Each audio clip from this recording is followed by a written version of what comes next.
Dear student, career education के YouTube channel पर आपका स्वागत है। ज्योग्राफी की लास्ट क्लास हम लोगों ने पढ़ा था पूर्वी घाट। आज क्लास हम पढ़ेंगे हम लोग मध्य प्रदेश की पहाड़ियाँ। मध्य प्रदेश की पहाड़ियाँ, लेकिन मध्य प्रदेश की पहाड़ियों को पढ़ने से पहले सबसे पहले पढ़ेंगे मध्य प्रदेश का इंट्रोडक्शन। थोड़ा संक्षिप्त इंट्रोडक्शन पढ़ लेते हैं मध्य प्रदेश का। तो आप एक काम कीजिएगा, कॉपी पेन उठाइएगा और नोट डाउन कर लीजिएगा ये फैक्ट जानकारी मध्य प्रदेश के बारे में। देखिए, मध्य प्रदेश सबसे पहले ये समझ लेते हैं कि मध्य प्रदेश का इतिहास थोड़ा सा मैं आपको बता देता हूँ संक्षिप्त में। मध्य प्रदेश पहले बहुत बड़ा हिस्सा था। जब हम आज़ाद हुए तो इसके 3 हिस्से हुए और मध्य प्रदेश की जो स्थापना हुई, इसकी स्थापना जो हुआ मध्य प्रदेश की 1 नवंबर 1956 को मध्य प्रदेश बना है। कब? 1 नवंबर 1956 को मध्य प्रदेश की स्थापना हुई। और जब इसकी स्थापना हुई तो मध्य प्रदेश की राजधानी भोपाल बनाई गई। मध्य प्रदेश की राजधानी भोपाल बनाया गया। यहीं पर मैं आपके लिए एक डाटा जोड़ देता हूं ताकि आपको याद करना आसान हो जाए। मध्य प्रदेश के भोपाल में एक बहुत ही भारतीय वन प्रबंधन संस्थान स्थित है। तो यहाँ मैं आपके लिए एक डाटा जोड़ देता हूँ कि भारतीय वन प्रबंधन संस्थान, भारतीय वन प्रबंधन संस्थान ये मध्य प्रदेश के भोपाल में ही स्थित है। और इसकी जो स्थापना हुई थी 1984 में हुई थी। ध्यान रखेंगे आप, भारतीय वन प्रबंधन संस्थान की स्थापना 1984 में हुई थी। और इसकी कहाँ है? ये मध्य प्रदेश में है। भारतीय वन प्रबंधन संस्थान यदि मध्य प्रदेश में है तो क्षेत्रफल के दृष्टि से सर्वाधिक वन भी मध्य प्रदेश में ही पाए जाते हैं। और यदि आपको भारतीय वन यानी फॉरेस्ट मैनेजमेंट में अपना कैरियर बनाना है तो आपके लिए एक चीज बता दे रहा हूं मैं। यहीं पर जब ये भारतीय वन प्रबंधन संस्थान की स्थापना हुई तो भारत में वन प्रबंधन को लेकर एक डिग्री दिया जा रहा है, एक एजुकेशन है, भारतीय post graduate diploma in forest management की शुरुआत भी भारत में 1988 से हुई है। कब से? 1988 से। तो ये सवाल कई बार पीसीएस में पूछे गए हैं, यूपी टेट जैसे एग्जामों में, छोटे एग्जामों में ये पूछ लिया जाता है भारतीय वन प्रबंधन संस्थान कहाँ स्थित है। तो इसीलिए डाटा मैंने आपको जोड़ दिया है कि मध्य प्रदेश की स्थापना कब हुई है। मध्य प्रदेश की स्थापना 1 नवंबर 1956 को हुई है और इसकी राजधानी भोपाल है। राजधानी भोपाल से आपके लिए डाटा एक लिंक कर दिया हमने। भारतीय वन प्रबंधन संस्थान 1984 में इसकी स्थापना हुई है और तभी से भारत में पीजी यानी post graduate diploma in forest management की शुरुआत 1988 से हुई है। कहां से? मध्य प्रदेश से हुई है। अगली बात देखिएगा, मध्य प्रदेश में जो विधानसभा की सीट है टोटल, मध्य प्रदेश में विधानसभा की सीट जो है टोटल ये 230 है। अभी हाल ही में बहुत ज्यादा ड्रामा हुआ, पॉलिटिकल ड्रामा खूब मध्य प्रदेश में हुआ। वर्तमान में यहाँ के जो प्रधानमंत्री हैं वो कौन है? शिवराज सिंह चौहान, आप सब जानते हैं। लंबे समय के ड्रामा के बाद शिवराज सिंह चौहान कांग्रेस सरकार गिरी, अब कौन है? बीजेपी सरकार है यहाँ पर। ठीक है, तो यहाँ की विधानसभा सीटें कितनी हैं? विधानसभा सीटें 230 हैं। और ध्यान दीजिएगा, राज्यसभा सीट यहाँ की 11 है। लोकसभा सीट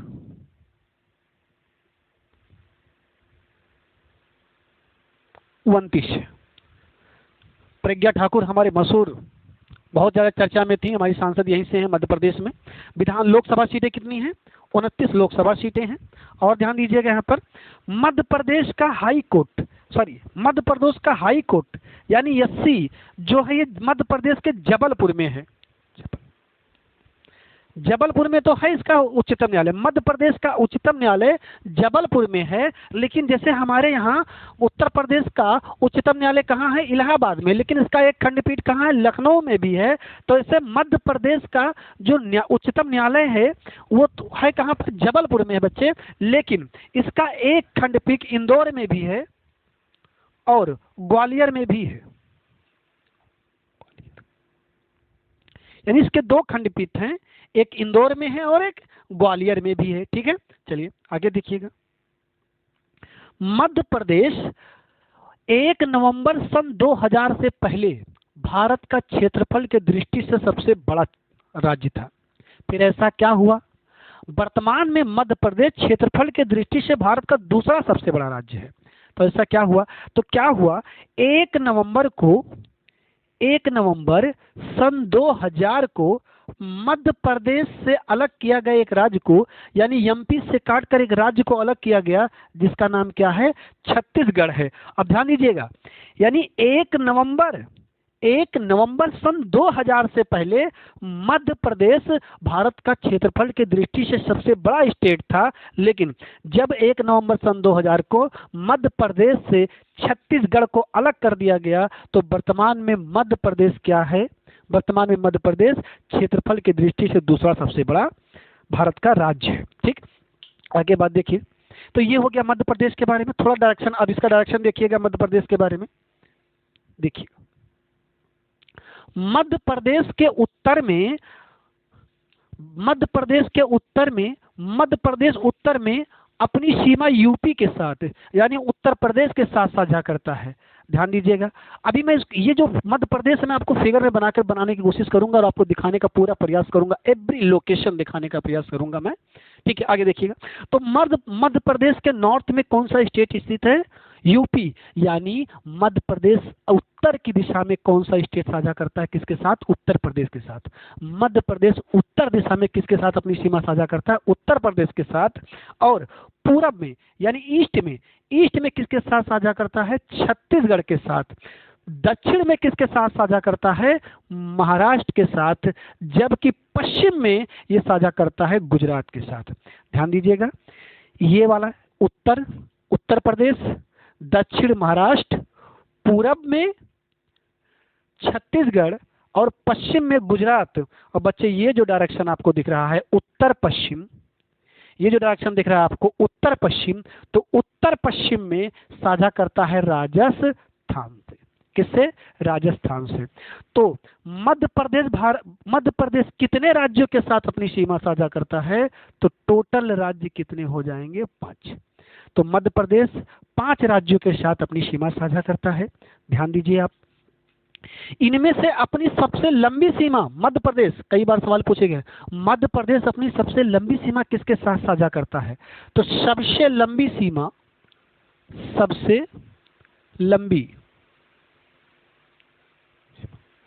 मध्य प्रदेश अपनी सबसे लंबी सीमा किसके साथ साझा करता है, उत्तर प्रदेश के साथ। और अपनी सबसे छोटी सीमा गुजरात के साथ, सबसे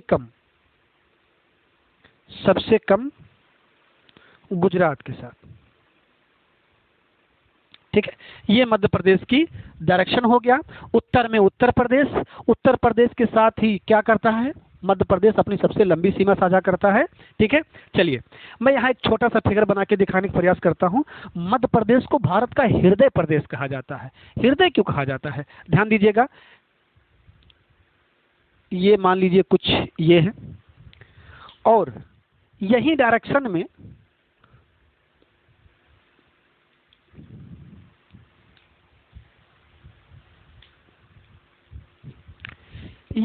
में आपको दिखेगा मध्य प्रदेश।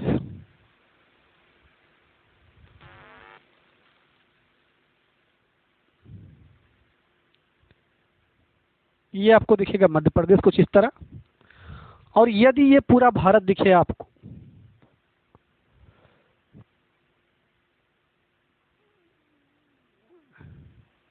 तो देखिए यहां से एक रेखा गुजरी होगी जिसका नाम होगा कर्क रेखा। ठीक है, ये क्या है, कर्क रेखा। यानी मध्य प्रदेश भारत के मध्य में है, इसका इसलिए नाम ही है मध्य प्रदेश। अब जो मध्य में होता है उसे हम हृदय, जैसे हृदय, तो ये बीच में, भारत के मध्य में होने के कारण ये क्या है, मध्य प्रदेश को भारत का क्या कहा जाता है, हृदय प्रदेश भी कहा जाता है। और मध्य प्रदेश से कहने का रीजन क्या है, मध्य प्रदेश कहने का रीजन है क्योंकि ये भारत के, ध्यान दीजिएगा, मैंने आपको पढ़ाया है कर्क रेखा के उत्तर वाले डायरेक्शन को उत्तर भारत और कर्क रेखा के नीचे वाले डायरेक्शन को दक्षिण भारत यानी साउथ इंडिया और नॉर्थ इंडिया में बांटा गया है। तो आपको दिख रहा होगा मध्य प्रदेश साउथ इंडिया और नॉर्थ इंडिया दोनों में दिखाई दे रहा है आपको, यानी बीच में है, इसलिए मध्य प्रदेश है या हृदय प्रदेश है। ये बात आपको समझ में आई है। अगला ध्यान दीजिए, बात क्या लिखा हुआ है, भारतीय वन प्रबंधन संस्थान मध्य प्रदेश में ही है। बच्चे, सर्वाधिक वन जब मध्य प्रदेश में पाए जाते हैं तो भारत में सर्वाधिक टाइगर भी मध्य प्रदेश में ही पाए जाते हैं। हाल ही में जो आंकड़ा जारी किया गया था 29 जुलाई को टाइगर दिवस मनाया जाता है, और जो डाटा जारी किया गया था 29 जुलाई को, उसके हिसाब से भारत में टोटल 2900, भारत में कुल बाघों की संख्या 2900। इसको मिटा देता हूं मैं, आप इसका स्क्रीनशॉट ले लीजिए, फिर बोर्ड को क्लीन कर देते हैं। चलिए, भारत में सर्वाधिक राष्ट्रीय उद्यान भी मध्य प्रदेश में ही हैं।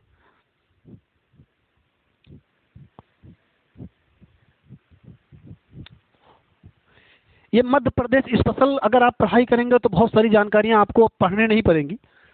चलिए देखिए, भारत में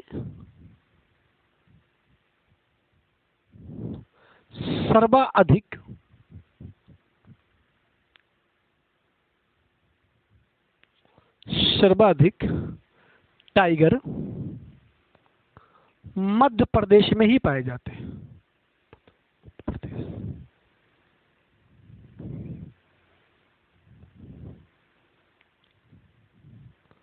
ध्यान दीजिए कितना, वर्तमान में भारत में कुल कितने टाइगर हैं, तो वर्तमान में बच्चे भारत में कुल 2967 टाइगर हैं।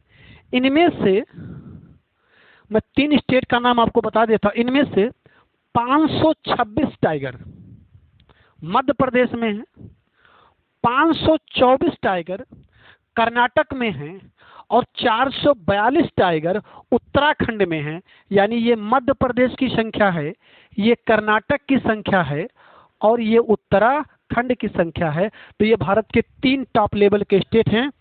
ये 3 लेवल के जो है, ये भारत के 3 टॉप के स्टेट हैं जहां पर सर्वाधिक क्या पाए जाते हैं, टाइगर पाए जाते हैं। कहां पर, मध्य प्रदेश में सर्वाधिक टाइगर पाए जाते हैं, इसके बाद कर्नाटक में, फिर इसके बाद कहां पर, उत्तराखंड में। भारत में सर्वाधिक बाघों की संख्या कहां है, मध्य प्रदेश में है। अब आप लोगों ने खूब सुना होगा, इसी कारण मध्य प्रदेश को टाइगर स्टेट भी कहा जाता है। तो मध्य प्रदेश को मध्य प्रदेश क्यों कहा गया उसकी जानकारी, मध्य प्रदेश को हृदय प्रदेश क्यों कहा गया उसकी जानकारी, मध्य प्रदेश को टाइगर प्रदेश क्यों कहा जाता है इसकी जानकारी आपको मिल गई है। मध्य प्रदेश क्षेत्रफल की दृष्टि से 1 नवंबर सन 2000 से पहले भारत का सबसे बड़ा राज्य था। अब क्या है, वो क्षेत्रफल की दृष्टि से भारत का दूसरा सबसे बड़ा स्टेट है। चलिए और कुछ जानकारियां ध्यान दीजिएगा। मध्य प्रदेश में बहुत ही प्रसिद्ध 3 यूनेस्को के विश्व धरोहर स्थित हैं, उनका नाम आप याद रखिएगा। बादाम खाने से दिमाग तेज नहीं होगा, पढ़ने से दिमाग तेज होगा। इन डाटा को आप ऐसे पेन डाउन करके याद कर लीजिएगा, मोस्ट इंपॉर्टेंट डाटा है। चलिए ध्यान दीजिए, मध्य प्रदेश में यूनेस्को द्वारा 3 विश्व धरोहर शामिल किए गए हैं, जिनमें से देखिएगा आप,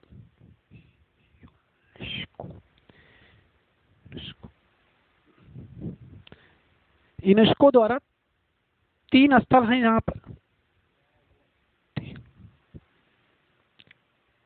3 स्थल विश्व धरोहर घोषित है।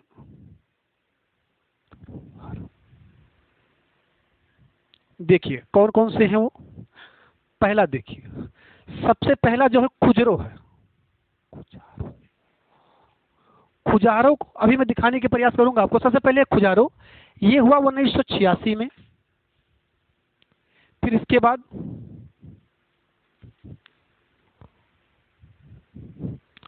बौद्ध सांची स्तूप, ये 1989 में। इसके बाद भीमबेटका रॉक शेल्टर 2003 में। ये मध्य प्रदेश में 3 स्थान हैं जो विश्व धरोहर हैं। कौन कौन से? 1986, 1989 और 2003 में ये भारत के क्या हैं? यूनेस्को में ये मध्य प्रदेश के जो 3 स्थल हैं विश्व धरोहर में शामिल हैं। 1986, 1989 और 2003 में ये विश्व धरोहर हैं। तो ये हो गया मध्य प्रदेश का सामान्य परिचय हो गया। इसका डायरेक्शन आपने देख लिया, इसकी स्थापना देख ली, राज्यसभा सीटें देख ली, ठीक है। जो इंपॉर्टेंट डाटा था, बचे हुए कुछ इंपॉर्टेंट डाटा है, अभी हम उसको पहाड़ियों में पढ़ेंगे, ठीक है। चलिए देखते हैं तब तक। अब हम लोग पढ़ेंगे मध्य प्रदेश की पहाड़ियाँ। ये हो गया थोड़ा सा सामान्य परिचय मध्य प्रदेश के बारे में। पहाड़ियाँ देखते हैं। अगर आपके पास ऑक्सफोर्ड का एटलस है तो उसे ओपन कर लीजिए, अपने सामने रख लीजिए, आपको ज़्यादा बेहतर समझ में आएंगी चीज़ें। हालांकि मैं यहाँ बना के दिखाने का पूरा प्रयास कर रहा हूँ। मध्य प्रदेश की पहाड़ियाँ देख लेते हैं हम।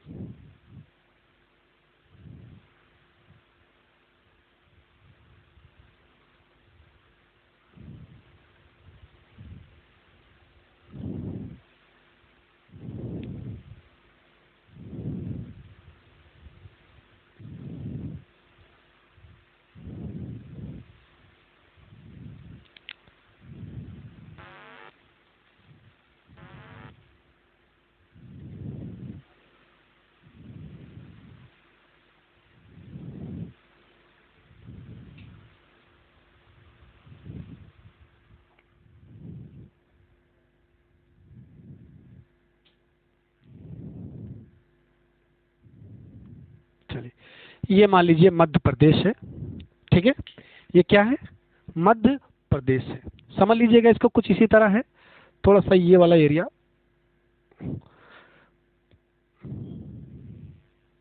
ये कुछ ऐसे है मध्य प्रदेश, ठीक है। अब इस मध्य प्रदेश की पहाड़ियाँ डायरेक्शन समझते हैं कि पहाड़ियाँ कैसे विस्तृत है। डाटा बहुत मोस्ट इंपॉर्टेंट है। ध्यान से, अगर आपके पास एटलस है, एटलस सामने ओपन कर लीजिए, उसके बाद पढ़ने का प्रयास कीजिए। चलिए, अगर आप एटलस देखेंगे तो मध्य प्रदेश में इधर, मैं एक बार आपको, अगर आपके पास भारत का मैप याद हो, अभी मैंने बताया आपको कि मध्य प्रदेश के पश्चिम एरिया में, अभी बताया था आपको, मध्य प्रदेश के पश्चिम एरिया में गुजरात है, उत्तर में उत्तर प्रदेश है, दक्षिण में महाराष्ट्र है, और इधर क्या है? छत्तीसगढ़ है। डायरेक्शन याद आया आपको? फिर से देखिएगा, उत्तर में उत्तर प्रदेश, यानी इस एरिया में आपको उत्तर प्रदेश मिलेगा। समझ आ रहा है बात को? दक्षिण में आपको महाराष्ट्र मिलेगा, इधर क्या मिलेगा? छत्तीसगढ़, इधर क्या मिलेगा? गुजरात। बच्चे, अगर ये वाला एरिया क्या हो जाएगा? ये एरिया क्या हो जाएगा? उत्तर पश्चिम। और उत्तर पश्चिम में बताया था आपको क्या मिलेगा? राजस्थान मिलेगा। ये बात याद रखिएगा, अभी आगे काम आएगा। चलिए, तो मध्य प्रदेश की उत्तर दिशा में ध्यान दीजिएगा, अगर हम मध्य प्रदेश को बीच से काट दें, यहाँ से काट दें, इस कुछ इस तरह, यहाँ से अगर डिवाइड कर दें, यानी कर्क रेखा से अगर हम मध्य प्रदेश को काट दें, तो अगर आपके पास एटलस हो तो वहाँ ज़्यादा बेहतर आपको समझ में आ रहा होगा। अगर हम इसको काट दें तो ये मध्य प्रदेश का उत्तरी भाग हो जाएगा, ये मध्य प्रदेश का दक्षिणी भाग हो जाएगा। और बच्चे, इसके उत्तरी भाग में यहाँ से लेकर, कुछ यहाँ से लेकर यहाँ तक पूरा आपको दिख रहा होगा, लिखा होगा विंध्यन पर्वत श्रेणियाँ। हिमालय से कई गुना प्राचीन श्रेणियाँ, बहुत अधिक प्राचीन श्रेणियां दिखेंगी आपको मध्य प्रदेश के उत्तरी भाग में। पर्वत श्रेणियां, ध्यान दीजिएगा, मैं पर्वत या पहाड़ियां नहीं बोल रहा हूं, पर्वत श्रेणियां बोल रहा हूं, यानी विंध्यन रेंज बोल रहा हूं। और बच्चे, पहले बता चुका हूं आपको, रेंज जो होते हैं उनमें कई सारी छोटी पहाड़ियां भी होती हैं, ठीक है। तो मैं रेंज बनाकर दिखाने का प्रयास कर रहा हूं आपको, ध्यान दीजिएगा।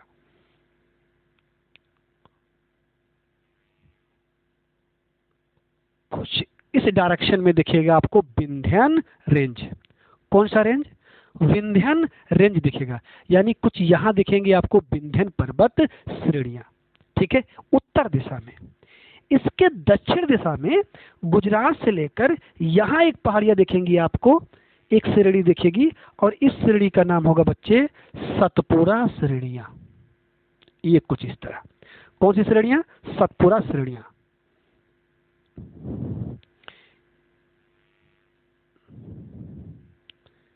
ये हो गई विंध्यन श्रेणियां। ये वाला श्रेणियां कौन सी? विंध्यन श्रेणियां। और ये कौन सी श्रेणियां? सतपुरा श्रेणियां। इतनी बातें क्लियर हैं आपको? अब जब श्रेणियां हैं बच्चे, तो इसमें छोटी छोटी पहाड़ियां हैं। ध्यान दीजिए, मध्य प्रदेश में बहुत ही खूबसूरत पर्यटक स्थल है कैमूर की पहाड़ियां। आप अगर आप हमको झेल ले गए तो आपकी ज़िंदगी में कोई झेलने वाली आ जाएगी, और जब झेलने वाली आ जाएगी जाकर यही कैमूर पहाड़ियों पर देखिएगा, बड़ा मज़ा आएगा। फिर आपको जो है वो जो फर्स्ट नाइट होता नहीं है, जब झेलने वाली आ जाएगी तो आपको तीर मार कर ना जगह चुनने की आवश्यकता नहीं पड़ेगी, सब कुछ पहले से डिसाइड कर लेंगे आप।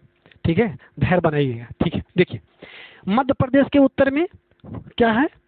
विंध्यन पर्वत श्रेणियां। दक्षिण में क्या है? सतपुरा पर्वत श्रेणियां। और अगर ये बच्चे पर्वत श्रेणियां हैं तो यहाँ एक श्रेणी है, बहुत खूबसूरत सा पर्वत है। अब इसकी खूबसूरती की हम व्याख्या करेंगे कि खूबसूरत क्यों है। इस पर्वत श्रेणियों का नाम है कैमूर पठार। और कहीं कहीं पढ़ेंगे आप कैमूर पर्वत श्रेणियां, तो ये है कैमूर पहाड़ियां। कौन सी पहाड़ियां? कैमूर पहाड़ियां। और इस कैमूर पहाड़ियों के ठीक पूरब आएंगे, आपको एक पहाड़ियां मिलेंगी जिसका नाम मिलेगा आपको भांडेर। क्या मिलेगा यहाँ पर आपको? भांडेर पर्वत श्रेणियां। कौन सी श्रेणियां? भांडेर पर्वत श्रेणियां। ठीक है, अब ये वाला पूरा एरिया बच्चे यही कहलाता है विंध्यन पर्वत श्रेणियां। ये क्या कहलाएगा? विंध्यन पर्वत श्रेणियां।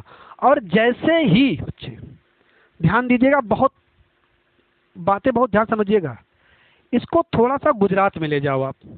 तो जैसे गुजरात में लेकर जाएंगे आप इसको, गुजरात में एक हिल स्टेशन है जोबाटल हिल स्टेशन है, इन्हीं विंध्यन पर्वत श्रेणियों का हिस्सा है, ये गुजरात में है। अब बच्चे ये डायरेक्शन समझ में है? अब उस डायरेक्शन का आप ध्यान दीजिएगा। पश्चिम में क्या आया? गुजरात। उत्तर में क्या आया? उत्तर प्रदेश। दक्षिण में आया महाराष्ट्र। और इधर क्या आया? छत्तीसगढ़। तो ये जब विंध्यन श्रेणियां जब गुजरात में गई तो क्या हो गया? जोबाटल हिल्स हो गया, जोबाटल हिल्स हो गया। और बच्चे अभी मैं आगे आपको पढ़ाऊंगा, थोड़ा ध्यान दीजिएगा। यहाँ पर बच्चे कुछ इस एरिया में आपको ये राजस्थान दिखेगा, क्योंकि ये गुजरात है, ये राजस्थान है। तो बच्चे यहाँ एक पर्वत श्रेणियां दिखेंगी आपको। भारत की सबसे प्राचीन पर्वतमाला अरावली पर्वत श्रेणियां। जब हम राजस्थान पढ़ेंगे तो इनका विस्तृत व्याख्या पढ़ेंगे हम लोग। अभी आप ध्यान दीजिएगा। तो जैसे हम इसके उत्तर पश्चिम जाएंगे, जैसे उत्तर पश्चिम में जाएंगे तो बच्चे अरावली पर्वत श्रेणियों का विस्तार गुजरात के पालनपुर से लेकर दिल्ली के रायसीना हिल्स तक है, जहां पर हमारा राष्ट्रपति भवन बना हुआ है। तो आगे जाकर ये किससे मिलेंगी? अरावली पर्वत श्रेणियों से विंध्यन श्रेणियां क्या होंगी? मिल जाएंगी। ये क्या है? अरावली श्रेणी। कौन सी श्रेणियां हैं? ये अरावली श्रेणियां हैं। एक बार मैं नाम लिख दे रहा हूं इनका। ये क्या हो गया? कैमूर पहाड़ी। ठीक है, ये क्या हो गया? भांडेर पहाड़ी। कहीं भांडेर मिलेगा, कहीं वो भांडेर मिलेगा। और ये क्या हो गया? पूरा के पूरा विंध्यन हो गया। ये विंध्यन श्रेणियां हो गई। इसका बच्चे कुछ हिस्सा, ये कैमूर पहाड़ियों के रूप में कुछ हिस्सा बिहार में भी गया है। ठीक है, आगे जब बिहार वगैरह का चर्चा किया जाएगा तो उसको हम लोग विस्तृत व्याख्या में समझेंगे। उम्मीद है आपको इतनी बात समझ में आएगी। तो विंध्यन पर्वत श्रेणियों में कैमूर पहाड़ियां, भांडनेर और विंध्यार हैं। ये विंध्यन पर्वत श्रेणियां जब गुजरात पहुंचती हैं तो क्या हो जाती हैं? जोबाटल हिल्स। ये जोबाटल हिल्स हो जाती हैं जब गुजरात पहुंचती हैं, और आगे जाकर ये किससे मिल जाएंगी? अरावली पर्वत श्रेणियों से मिल जाएंगी। अब ध्यान दीजिएगा, यहाँ मैं कुछ डाटा लिख रहा हूं, आप इसको ऐसे पेन डाउन कर लीजिएगा। विंध्यन पर्वत श्रेणियां बच्चे, एक तो आपको मैं लिखूंगा नहीं, आप समझ गए हैं। विंध्यन पर्वत श्रेणियां मध्य प्रदेश के उत्तर दिशा में विस्तृत है। दूसरा याद रखिएगा कि विंध्यन पर्वत श्रेणियां बच्चे लाल बलुआ पत्थर, लाल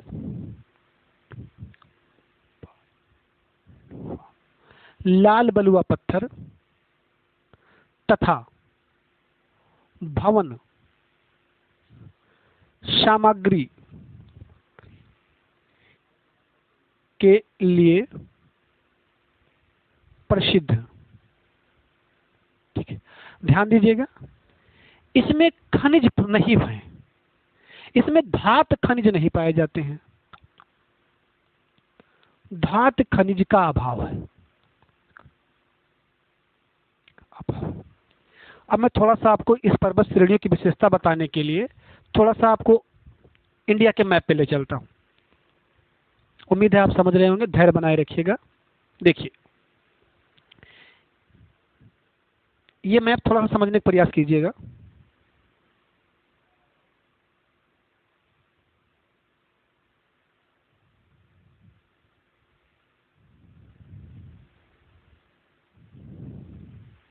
चलिए देखिए, ये हो गया अपना प्यारा भारत।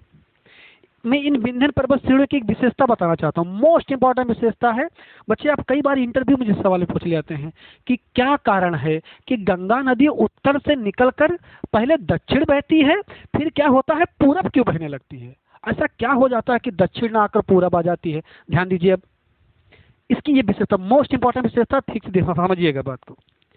ये बच्चे उत्तराखंड है और यहाँ से एक नदी निकल रही है, क्या? गंगा। समझ रहे हैं आप? अब जब गंगा निकल रही है तो देखिए, पहले उत्तर से दक्षिण आई गंगा, दिख रहा है आपको? ये गंगा उत्तर से दक्षिण आ रही है, लेकिन बच्चे ये आ गया बीच में एक रुकावट। इनको आना चाहिए था ऐसे गंगा जी को, लेकिन ना, ये कह रहे हैं इधर जाओ तुम। कौन कह रहा है? विंध्य पर्वत श्रेणियां। देखिए ध्यान से, इधर विंध्य पर्वत श्रेणियां, इन्हें कह रहे हैं तुम इधर चले जाओ। तो विंध्य पर्वत श्रेणियां को मोस्ट, फिर से बोल रहा हूं, विंध्य पर्वत श्रेणियां को उत्तर के विशाल मैदान और प्रायद्वीपीय भारत के बीच जल विभाजक कहा जाता है बच्चे। और जल विभाजक का कारण क्या है, ध्यान दीजिएगा। अगर विंध्य पर्वत श्रेणियों से कोई नदी निकलती तो उसका पानी इधर आना चाहिए, लेकिन जरा ध्यान से देखिए, विंध्य पर्वत श्रेणियों से एक नदी निकलती है बच्चे जिसका नाम चंबल है, और चंबल की अनेक सहायक नदियां ये सब जाकर गंगा से मिल जाती हैं। ये है कॉन्सेप्ट वाली पढ़ाई, रटना नहीं है आपको, ठीक है? समझ आ रहा है? ये कॉन्सेप्ट है, ध्यान दीजिएगा। ये चंबल नदी आकर पानी इधर आना चाहिए, लेकिन वो विंध्य पर्वत श्रेणियों से निकल के इधर आ जा रहा है। अब उसके पीछे कारण क्या? क्योंकि विंध्य पर्वत श्रेणियां गुजरात से लेकर यहाँ तक फैली हुई है, बिहार तक। अब इन पहाड़ियों को काटने बजाय इधर ढाल ज्यादा मिल जाता है, तो ढाल मिलने के कारण पानी इधर चला जाता है। ठीक है, तो क्या कहा जाता है? विंध्य पर्वत श्रेणियों को उत्तर के विशाल मैदान या उत्तर भारत के बीच क्या कहा जाता है? प्रायद्वीपीय भारत के बीच जल विभाजक कहा जाता है। उम्मीद है ये आपको समझ में आया होगा। ठीक है, चलिए, अगर आप बिल्कुल लिख नहीं पा रहे हैं तो मैं एक लिख दे रहा हूं। विंध्य पर्वत श्रेणी को उत्तर के विशाल मैदान, उत्तर के विशाल मैदान तथा प्रायद्वीपीय भारत के बीच जल विभाजक कहा जाता है।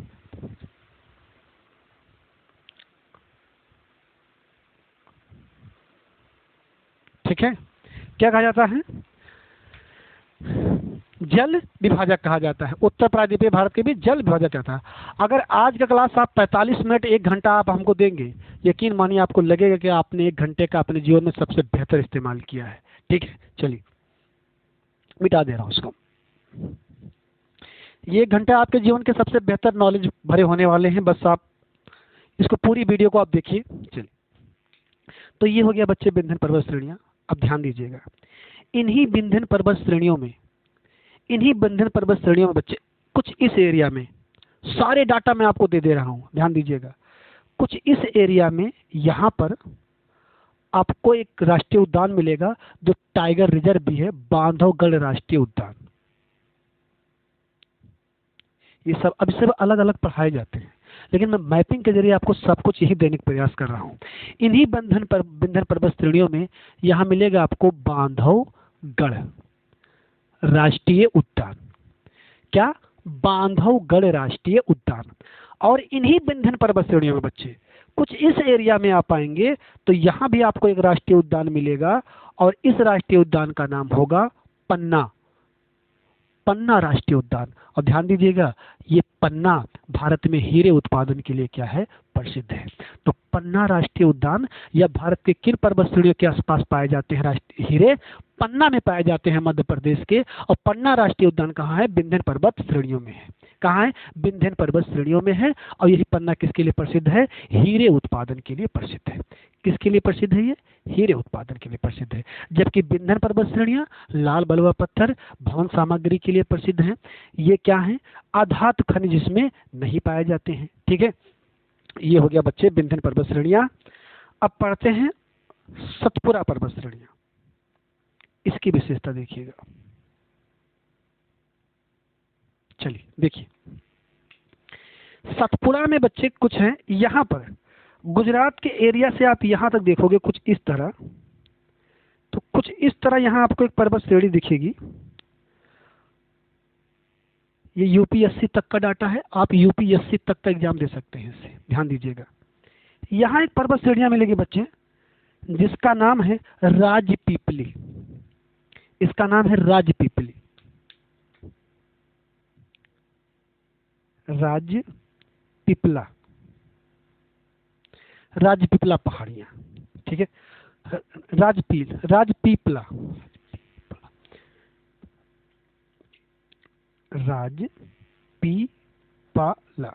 राजपीपला। ठीक है, इस राजपीपला के जैसे इधर आप आएंगे, यहां मिलेगा आपको सतपुड़ा।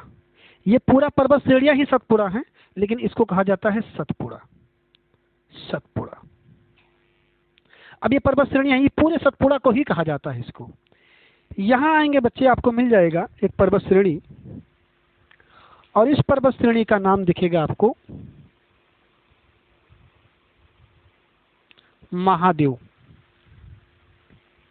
महादेव। अब इस महादेव पर बच्चे एक चोटी मिलेगी, मोस्ट इंपॉर्टेंट चोटी है, ध्यान दीजिए। इस महादेव पर एक चोटी मिली है और इस चोटी का नाम है बच्चे धूपगढ़।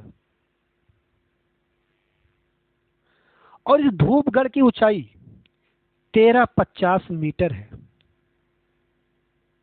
अब ध्यान दीजिए, धूपगढ़ की ऊंचाई कितना है, 1350 मीटर है। सतपुरा पर्वत श्रेणियों में, सतपुरा पर्वत श्रेणियों में किस पहाड़ी में पाई जाती है, महादेव पहाड़ी में पाई जाती है। तो महादेव पहाड़ियों की सबसे ऊंची चोटी क्या है, धूपगढ़ है। सतपुरा पहाड़ियों की सबसे ऊंची चोटी क्या है, धूपगढ़ है। बच्चे ये धूपगढ़ पूरे मध्य प्रदेश की सबसे ऊंची चोटी है। धूपगढ़ पूरे मध्य प्रदेश की सबसे ऊंची चोटी है। तो महादेव पहाड़ियों की सबसे ऊंची चोटी भी धूपगढ़ है, सतपुरा पर्वत श्रेणियों की भी सबसे ऊंची चोटी धूपगढ़ है, और मध्य प्रदेश की भी सबसे ऊंची चोटी, हाईएस्ट पीक क्या है, धूपगढ़ ही है। ठीक है, आगे इस महादेव के बाद यहां आएंगे बच्चे, आपको ये पर्वत श्रेणियां मिलेंगी, और इस पर्वत श्रेणियों का नाम है मैकाल पर्वत श्रेणियां। इसका नाम क्या है, मैकाल पर्वत श्रेणियां। ये है मैकाल पर्वत श्रेणियां। ध्यान दीजिएगा, अभी क्लास लंबी चलेगी, डाटा भी बहुत सारी बाकी हैं, ध्यान दीजिए। ये है क्या, मैकाल पर्वत श्रेणियां, मैकाल, मैकाल पहाड़ियां हैं। कौन सी पहाड़ियां हैं, मैकाल पहाड़ियां हैं। और इस मैकाल पहाड़ियों पर बच्चे खूब नाम सुना होगा, आए दिन वनडे एग्जाम में आपको मिलता होगा। इस मैकाल पहाड़ियों बच्चे एक चोटी है जिसका नाम अमरकंटक है। क्या है इसका नाम, अमरकंटक है, अमरकंटक है। इस अमरकंटक की ऊंचाई 1057 मीटर है। कितना, 1057 मीटर है। अब बच्चे इसी अमरकंटक से बच्चे, ठीक है, हमारे भारत की, मैं यहाँ भारत एक बना के दिखा रहा हूँ आपको, ध्यान दीजिएगा, साथ में दोनों चीजें क्लियर करने का प्रयास कर रहा हूँ। अगर आपके पास एटलस हो तो बहुत बेहतर है। ठीक है, चलिए ध्यान दीजिए बच्चे, देखिए इस अमरकंटक से बेटा एक नदी निकलती है जो भारत की, या भारत की सबसे बड़ी पश्चिम वाहिनी नदी है और इसी नदी का नाम है नर्मदा। नर्मदा माता का उद्गम इन्हीं अमरकंटक पहाड़ियों से होता है। ये देखिए, यहां से निकलती है नर्मदा माता। ये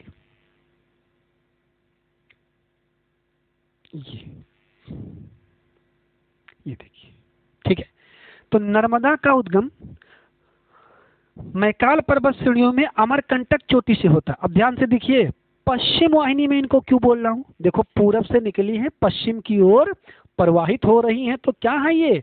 पश्चिम वाहिनी है। तो भारत की सबसे बड़ी पश्चिम वाहिनी नदी क्या है? नर्मदा है। मैं एक बार आपको फिर से दिखाने का प्रयास करता हूँ। ये देख लिए, मान लीजिए मैकाल पर्वत श्रेणियां है, ये अमरकंटक बच्चे चोटी है, तो ये निकल रही है नर्मदा माता। ये क्या है? नर्मदा। ये क्या है? नर्मदा है, पश्चिम वाहिनी है। अब जरा ध्यान दीजिए बच्चे, तो यहां से मोस्ट इंपॉर्टेंट एक डाटा मिला आपको। ध्यान दीजिए इस फिगर को। कई बार अच्छे एग्जामों में सवाल विचार करने को आएगा कि नर्मदा के बारे में निम्न कथनों पर विचार करें। ध्यान दीजिएगा, नर्मदा किन दो पर्वतों के मध्य बहती है?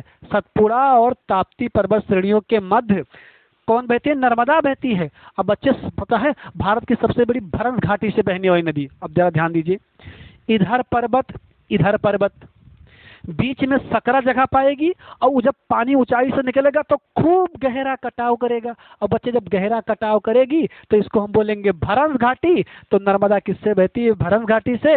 भारत की सबसे बड़ी भरत घाटी से प्रवाहित होने वाली नदी कौन सी है? नर्मदा है। कौन सी नदी है बच्चे? नर्मदा है। ठीक है। किन दो पर्वतों के मध्य बह रही है नर्मदा माता?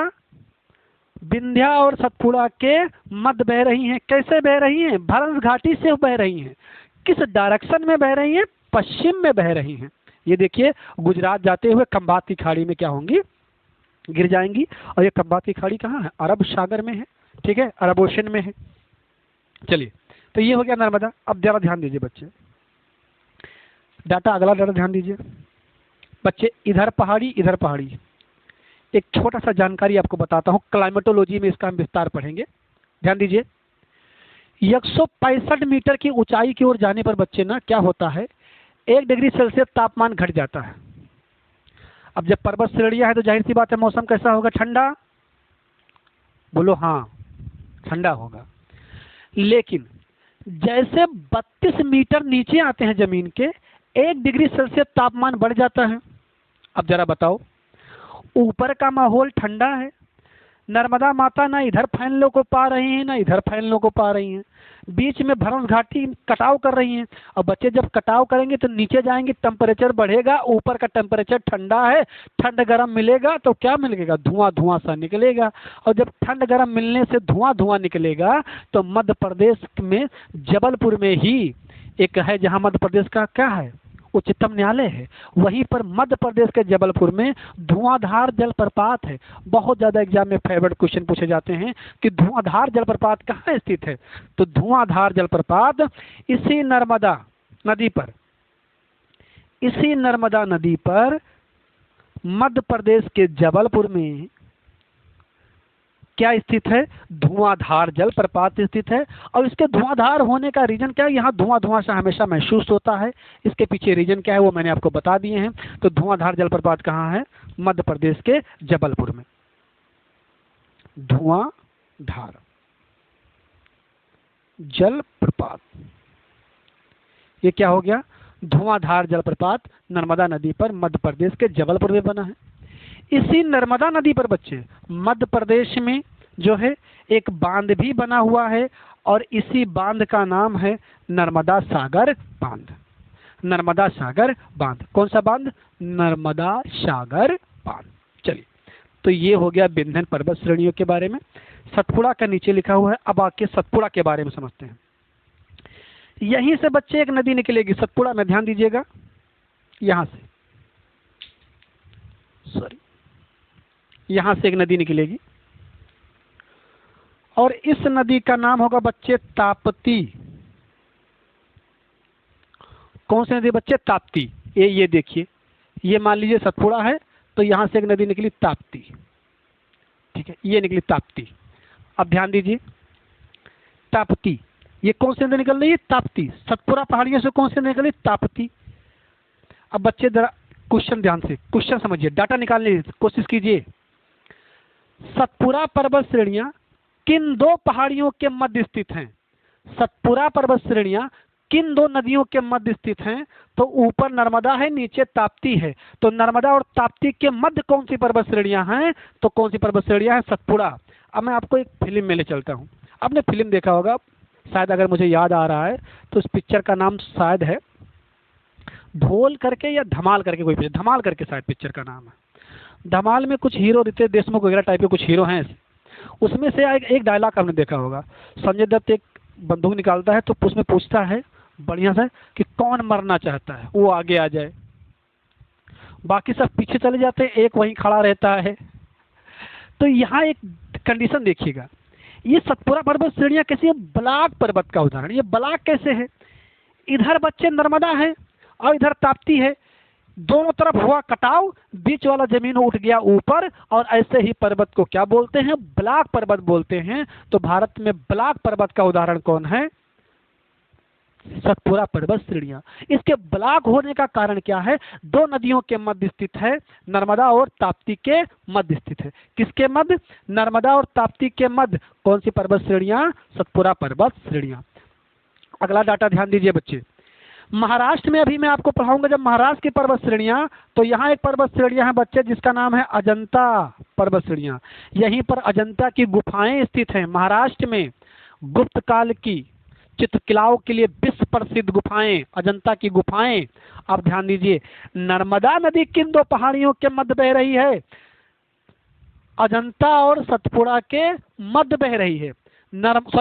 ताप्ती नदी अजंता और सतपुड़ा के मध्य बह रही है, लेकिन अजंता महाराष्ट्र में है बच्चे, जबकि ताप्ती, ध्यान देखिएगा, सतपुड़ा और अजंता के मध्य ताप्ती बह रही है। नर्मदा और ताप्ती के मध्य कौन सी पर्वत श्रेणियां हैं? सतपुड़ा पर्वत श्रेणियां हैं। इसलिए क्या है? ये बलाक पर्वत है। और सतपुड़ा और विंध्या के मध्य कौन सी नदी बहती है? नर्मदा माता बहती है। कौन सी नदी बच्चे? नर्मदा नदी बहती है। इतनी बातें आपको समझ में आई हैं? चलिए, इस मैकाल पर्वत श्रेणियों के इधर आओगे तो भारत में खनिज के दृष्टि से सबसे धनी पदार्थ है, सबसे धनी पठार, और इस पठार का नाम है बच्चे छोटा नागपुर पठार। अभी जब पठार की पढ़ेंगे हम लोग तो इसकी विस्तृत जानकारी भी पढ़ेंगे। छोटा नागपुर पठार है। अब जरा ध्यान दीजिएगा, इन पहाड़ियों का कभी क्रम सजाने को आता है, पश्चिम से पूरब, पूरब से पश्चिम। अब अगर इन पहाड़ियों का मैं क्रम पूछूं तो राजपीपला, सतपुड़ा, महादेव, मैकाल और अमरकंटक, ये क्या हो गया? पश्चिम से पूरब की क्रम। जब हायर एग्जाम होते हैं डाटा कहीं नया नहीं आ जाता है, बस डायरेक्शन का खेल आ जाता है, वो डायरेक्शन पूछने लगते हैं आपसे। अब जरा ध्यान से देखिए, अगर पूरब से पश्चिम क्रम पूछे तो छोटा नागपुर पठार, मैकाल पर्वत श्रेणियां, महादेव, सतपुड़ा और राजपीपली, ये क्या है? पश्चिम से पूरब क्रम है। विंध्यन पर्वत श्रेणियों में अगर क्रम पूछे आपसे, कैमूर, भांडेर और विंध्यन पर्वत श्रेणियां, इधर जाएंगे क्या हो जाएगा? जोबलाबेट हिल्स हो जाएगा। आगे जाके दोनों कहाँ मिल जाएंगी? अरावली पर्वत श्रेणियों से। आसान सी बात है। मैप देखना सीखिए। ज्योग्राफी पढ़ने के लिए आपको मैप देखना बहुत जरूरी है बच्चे। किताबें सारी जानकारियां नहीं दे सकती हैं, आपको मैप देखना चाहिए। हमारे कैरियर एजुकेशन की टीम से पूरी प्रयास है, मेरा पूरा प्रयास है कि मैं आपको बोर्ड पर बना के दिखा पाऊँ। ठीक है, उम्मीद है आपको क्लास समझ में आई होगी। तो ये मध्य प्रदेश की विस्तृत जानकारी है। उम्मीद है आपको बहुत आपके एग्जाम में, आपके प्रिपरेशन में बहुत ज़्यादा सहायक होगी। ठीक है, तो अब हमारे कैरियर एजुकेशन के साथ बने रहें, वीडियो को शेयर करें ताकि हम आपके लिए और बेहतर वीडियो ला सकें। तब तक के लिए जय हिंद, जय भारत।